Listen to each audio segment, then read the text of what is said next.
Hey loves, welcome back to my channel. How are you guys doing today? I hope you guys are doing well. So today guys, I'll be checking out this interesting video from Manhood, and it's titled "She Wants Child Support After Riding the CC with Dozens of Men." You guys, I'm super excited for this, and without much ado, let's see what Manhood has for us in this video.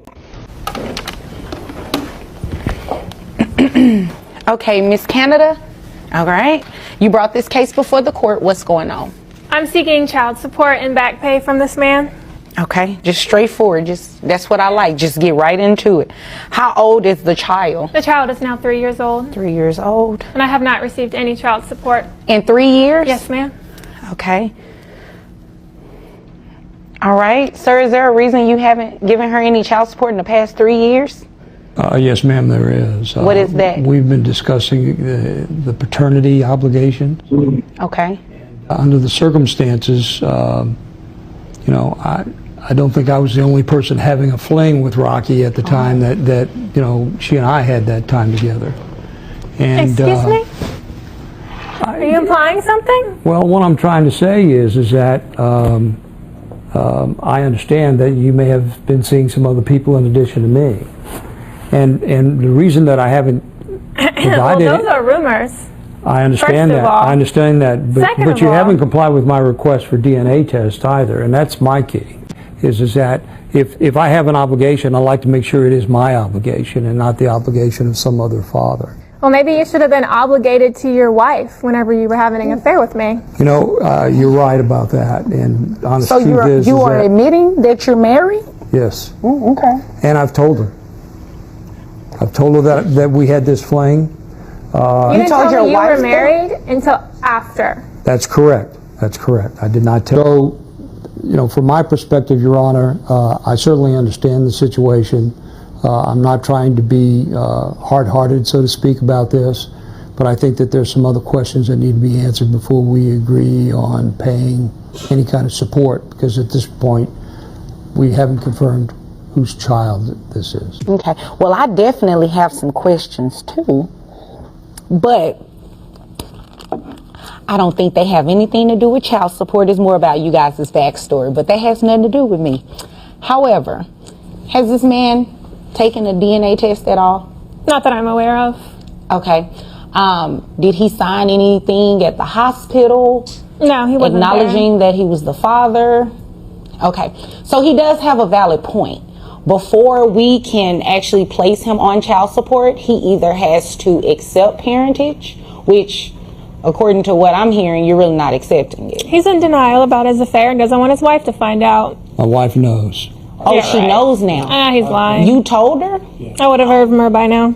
I work with him, ma'am. Oh. At the welding place? I'm a receptionist there.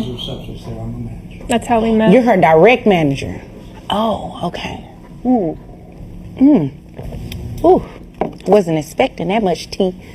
You guys, what are your thoughts on this video? I love the fact that this man is standing on business, because sometimes some men end up being hurt at the end of the day by taking care of a child that is not theirs, and this is not as a result of them adopting that child, but because they believe that child was theirs, and at the end of the day they later find out that that child does not belong to them. And I love the fact that he's ready to take up his obligation if only that child is his. If this woman will grant him the paternity test that he wants so bad. Let me know what you guys think about this in the comment section down below, and let's continue watching, you guys. This morning. Yeah, he's entitled to a DNA test. Sure.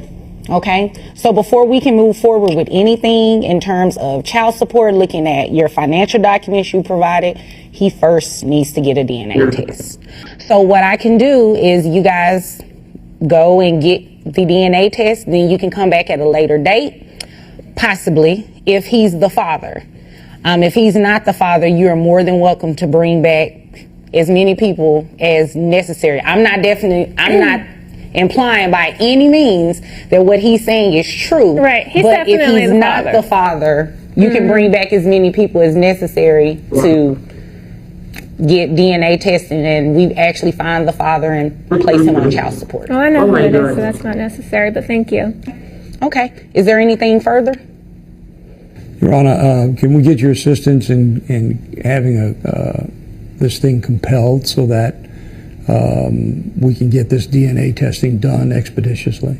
Oh, yeah, most definitely. And it will be done through the Attorney General's office. Okay. Because they are actually on site in the courtroom, and it will be in the courthouse rather. And it will be much easier and free to you all to go ahead and use their resource. Okay? If there's nothing further, you all are dismissed. Thank you. Rocky? You're welcome. If I have obligations here, I'll stand behind them. I appreciate that. Okay. Thank you. You're welcome. When it comes to one-year-old Dante, Pierre, you are the father. Case of 2-year-old Miracle, James, you are not.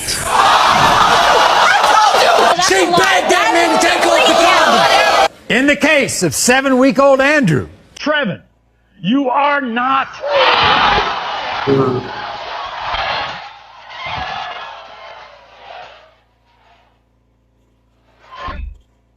This is a frighteningly common occurrence.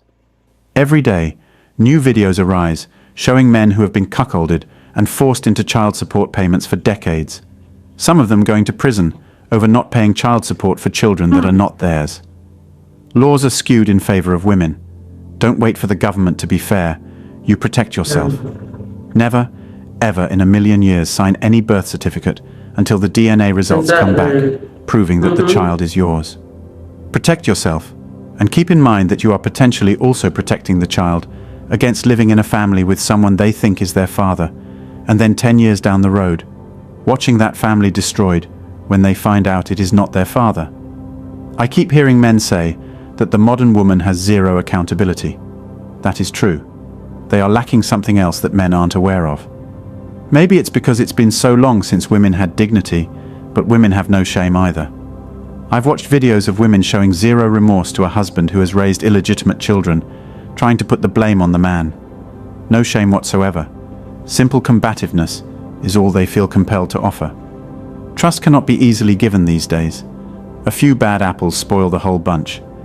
Because it has become an epidemic of women having their husbands raise other men's offspring, it is now necessary for every single man to do his due diligence and make sure that his blood is running through that child's veins before you become responsible for him or her forever.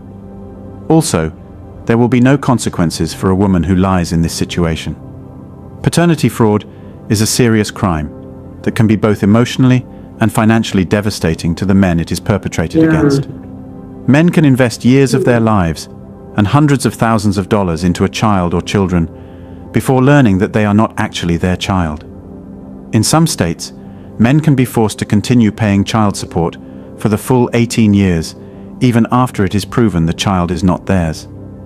Despite the devastation caused by paternity fraud, it is never punished because it's a crime committed by women against men. Our legal system treats women incredibly leniently, despite the dishonest claims that some feminists make to the contrary. Compared to men who commit the same crime with a similar criminal history, women are less likely than men to be charged in the first place, more likely to have charges dropped, more likely to get bail while awaiting trial, less likely to be convicted, less likely to be sentenced to jail, are given shorter sentences.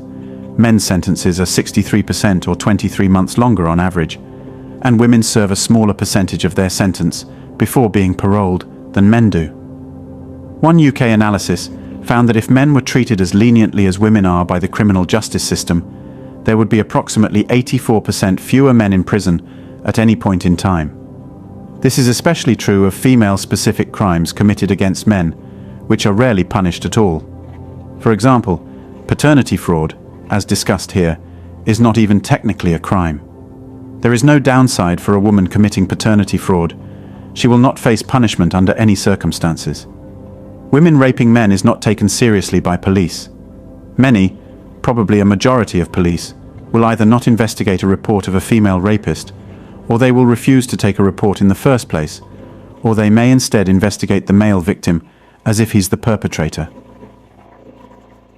Well, you guys, what are your thoughts on this video? I feel so sorry for men who have been victims of paternity fraud, because that is a serious crime.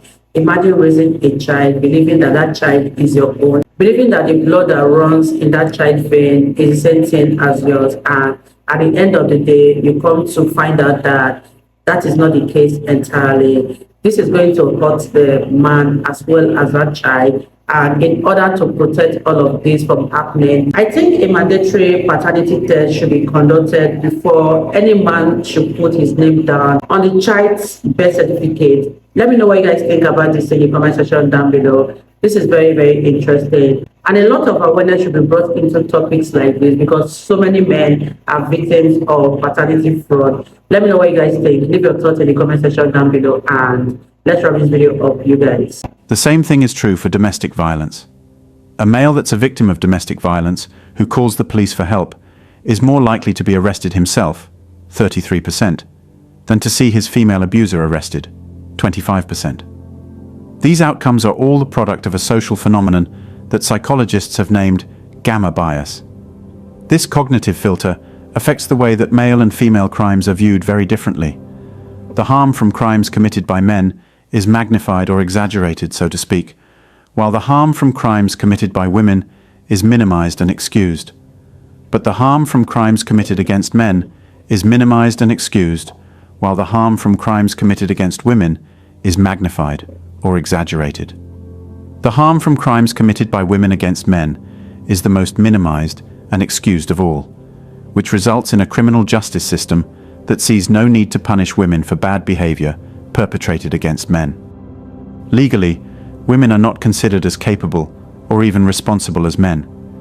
Women are held to different standards. This is why women get lesser sentences for the same crimes. Modern feminists don't complain about the law judging women as being less than men because it benefits themselves. Paternity fraud is legal. Why?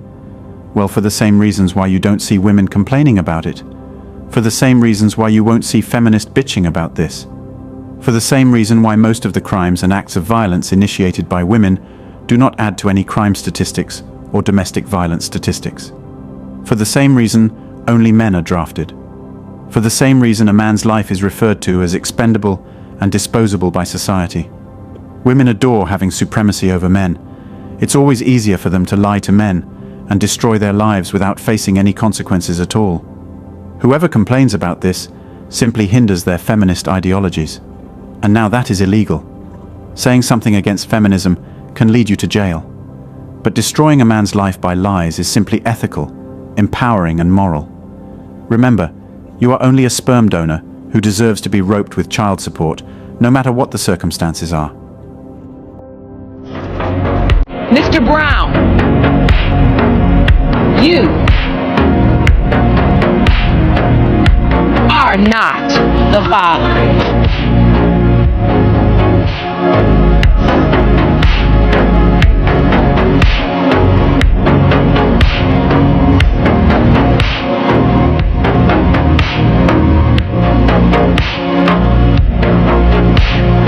Mr. Brown, you need to sit down. You need to take a seat.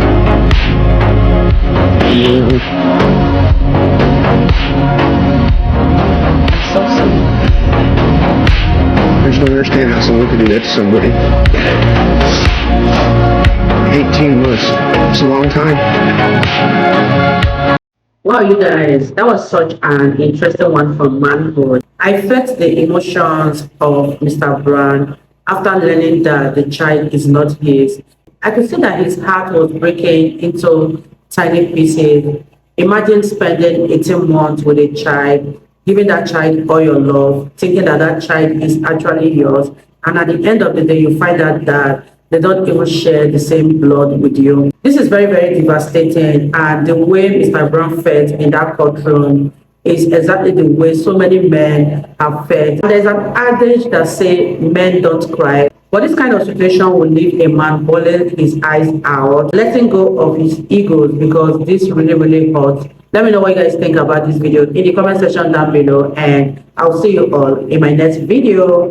Bye, guys.